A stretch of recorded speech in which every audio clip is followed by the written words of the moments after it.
Maybe you would prefer to mow. What does pride mean to you? If you have been here for 3 years, Pride means getting an opportunity to be out amongst people that oh my gosh, 5 years. are going to respect your beliefs and your stance in life, your 10 position, years, just 15 by years, oh my goodness. your willingness to exist and do it in love we've got a stairs and right in the house. community, and that's just beautiful to me. And so, for as long as I can remember, I've been coming out trying to support it, and getting to be on the stage, Proud Voices stage, means a lot to me because as a spoken word artist, I get an opportunity to speak amongst peers and people who stand with me in solidarity. Yeah.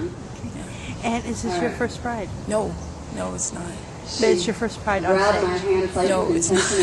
It's not. I was doing the Proud Voices stage last year as well. This is my first Pride as an engaged woman. That's something new. But otherwise than that, I've been performing for a little while and also just attending. So yeah. So come to us. Bubbling over into cancer. For my mentor, it was lung cancer. No, not the kind of self-inflicted smoker type lung cancer, but the too much smog mixed with everything else type circumstantial type lung cancer. So now saltwater sprays in my neighborhood and the ping ping ping of the radiation machine sings as town choir. So as river dance unison we strap up our boots and work for the collective restoration of this planet. Minga. Some people call this Minga. A call to action, a coming together of community for a common good, a state of one mind, Minga.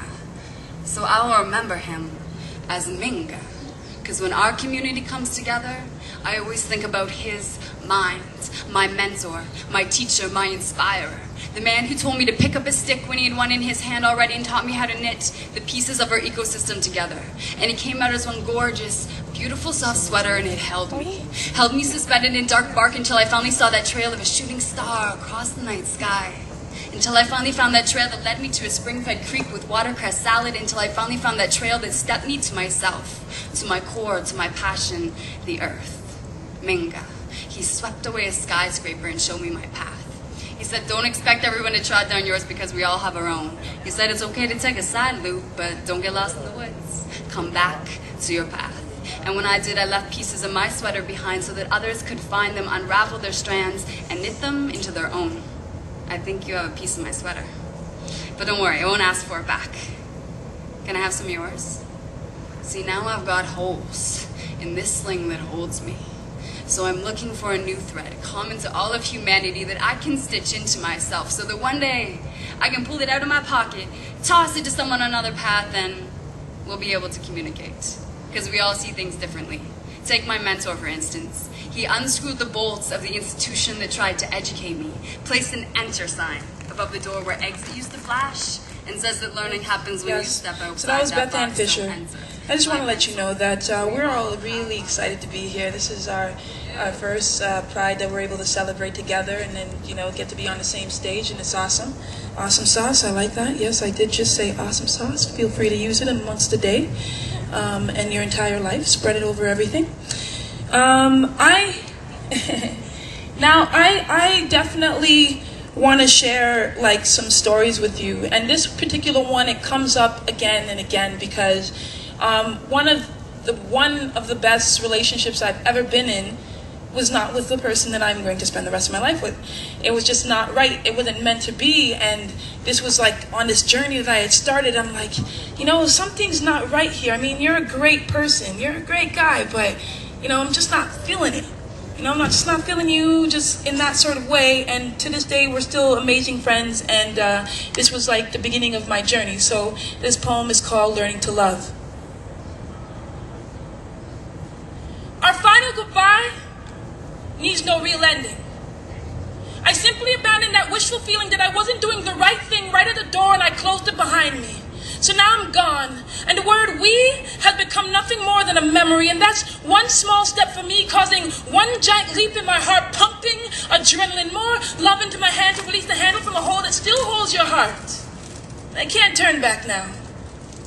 So I'm leaving in the mailbox on my way out. I know you rarely check it, but when you do, it'll be waiting there for you. Marked return to sender with love, suited with a long kiss goodbye and a matching bruise. Maybe as proof, I hugged it too tightly. I'm sorry.